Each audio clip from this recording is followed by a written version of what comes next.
10 years into my career as a board game designer, I still find I have new game concepts popping into my head throughout each day, often when I'm doing something completely unrelated to game design, walking the dog, driving to the shops, or taking a shower.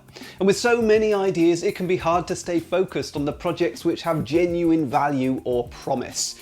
All ideas are worth noting down for future consideration, but I'm going to give you a method to help you decide which of your ideas are worth spending time on. I'm Adam Porter, I'm a board game designer from Wales, and you can see some of my published titles on the screen. A common piece of advice offered by game designers is design the game that you want to play. And this approach is valid, but it's a competitive market, and if you want to maximize your chances of publication, there are a few other factors you might want to consider. The DARE model is a framework you can use to critique your concepts, to help you prioritize and determine how to make the most effective use of limited design time and resources. D is for distinct. Does your game idea stand out from other games which have gone before? A is for achievable. Do you have the resources to complete this project right now? R is for relevant. Does your game idea fulfill a need for your core audience? And E is for exciting. How motivated are you to work on this game idea? Score each concept between 0 to 5 points for each category, giving a total score out of 20, and prioritise those games which score well. Now, the scoring could be tweaked depending on your own personal goals. So if your design is purely for friends and family, you may decide that market relevance really doesn't matter all that much. And if you're simply designing for the joy of creating, you'll put much more weight on the final question. How exciting is the prospect to you as a designer?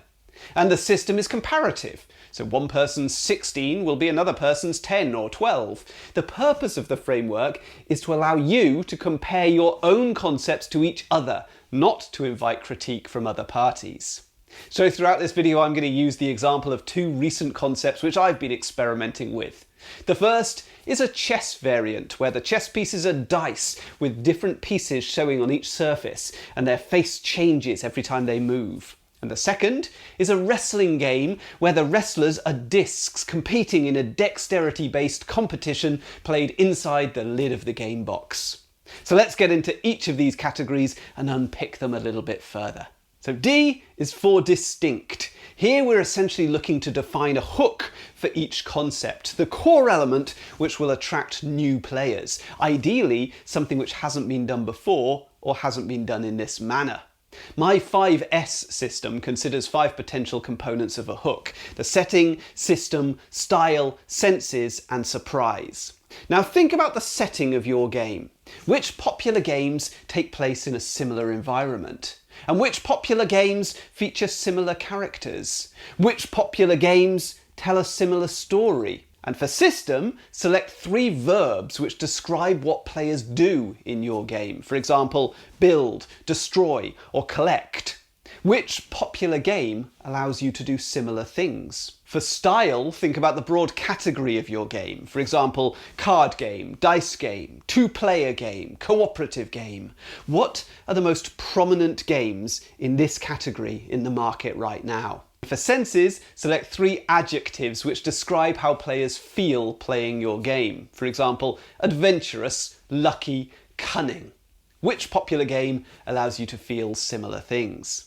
Now you've considered setting, system, style, and senses, you can consider the surprise. So what does your game concept offer that other games don't?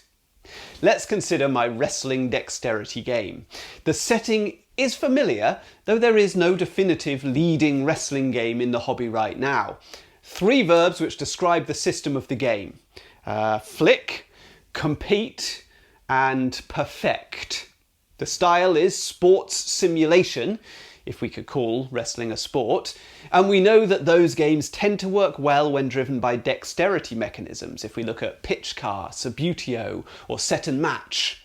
3 adjectives to describe how players are going to feel: skillful, powerful, energized. And the surprise? Well, I don't know of any other disc flicking wrestling games. The The game will feature a large deck of possible wrestling maneuvers, all represented by a specific action or sequence of actions performed by the players. For example, to perform a drop kick, you must bounce your disc off the ropes and back into contact with your opponent. To perform a flying elbow drop, you must place your disc on the corner of the box and flick it off to land on your opponent. Different sized discs represent wrestlers of different weight and agility. Now, I haven't made a video on the 5S system yet, but you can read more about it as part of the hook generator tool in my Board Game Designer journal, which is available to purchase as a physical copy from Amazon or as a digital download from Drive-Thru-RPG. Now, I reckon my wrestling game is pretty distinct. It's not groundbreaking. There have been plenty of wrestling games which have gone before, and even more disc flicking games, but this particular combination feels fresh. I'm going to score it 4 out of 5. My Chess Cubes game, on the other hand, is amusing, but chess variants are 10 a penny, and a quick Google search reveals that another designer has already used a very similar concept in an earlier game, so Chess Cubes scores 2. A is for achievable.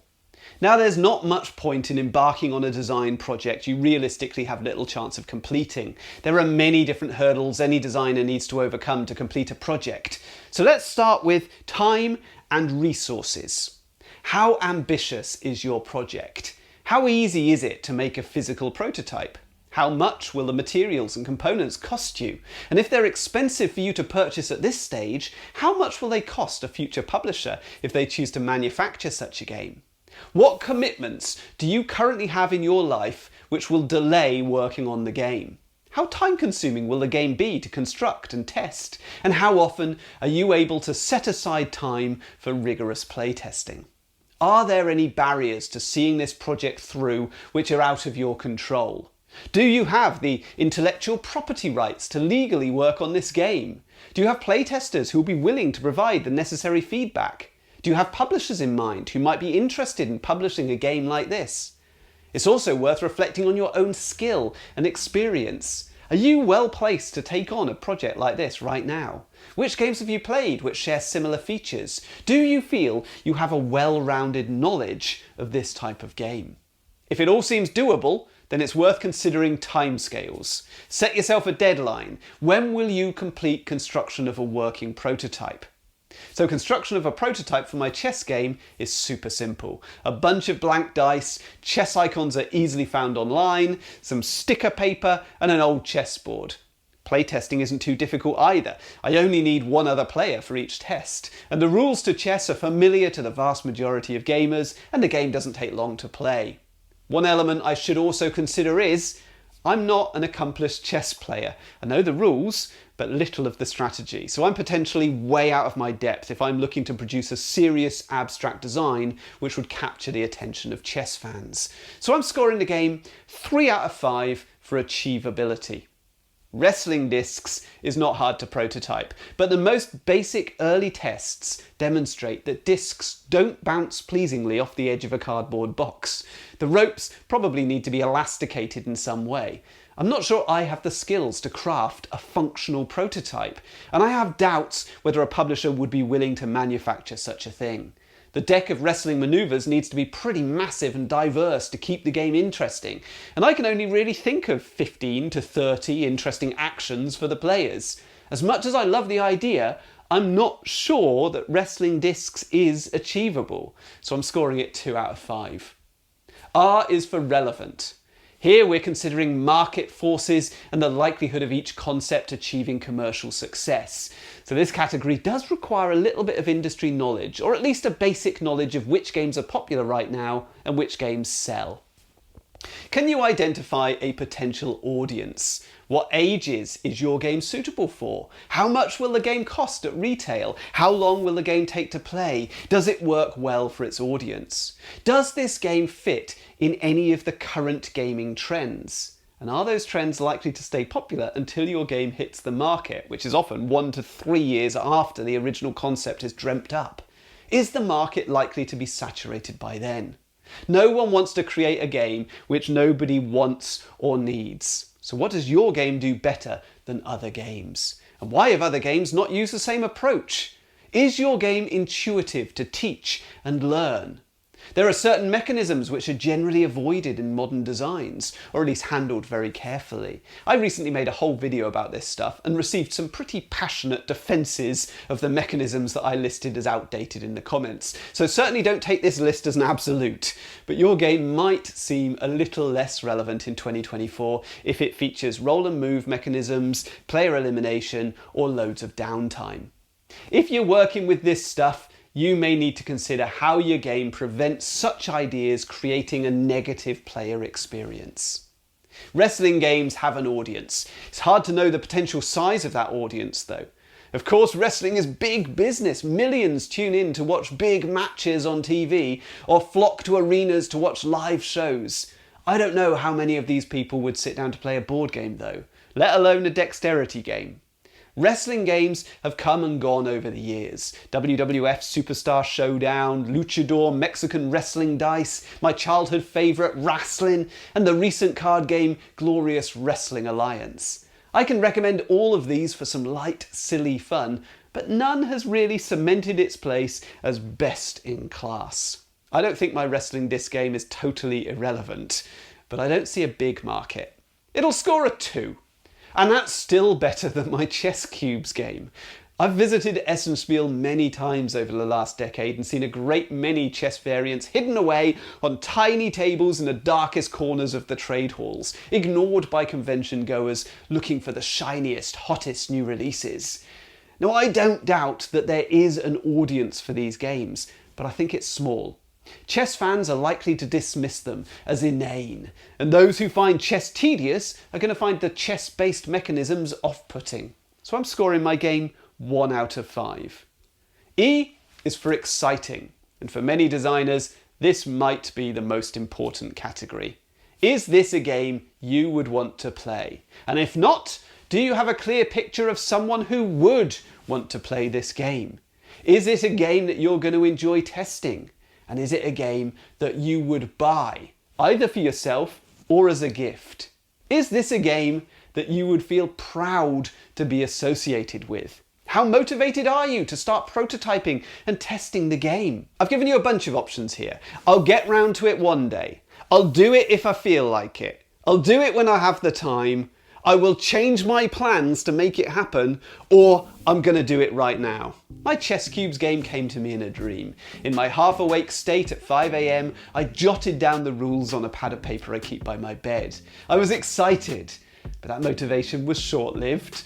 A single playtest session told me most of what I needed to know. The game was fun, really fun in fact, but it was also silly and chaotic and superficial. I don't really have much desire to push it further. 2 out of 5. Wrestling Discs has much more appeal. There's so much scope for creativity here, designing trick shots, simulating wrestling moves, customizing wrestlers, developing variable modes of play, tag teams, cage matches, battle royals. There's so much to explore. If I could pull it off, the final product would be pretty incredible. So I'm scoring it a 4. So we've scored our concepts 0 to 5 in 4 different categories, giving an overall score out of 20. And the wrestling game scores a total of 12, compared to the chess game's 8. So if I were to pursue one of them, it probably ought to be the wrestling game. Now in reality, I'm not sure either of them is worth pursuing. I probably have a few games up my sleeve which are a bit more relevant, more achievable and more distinct.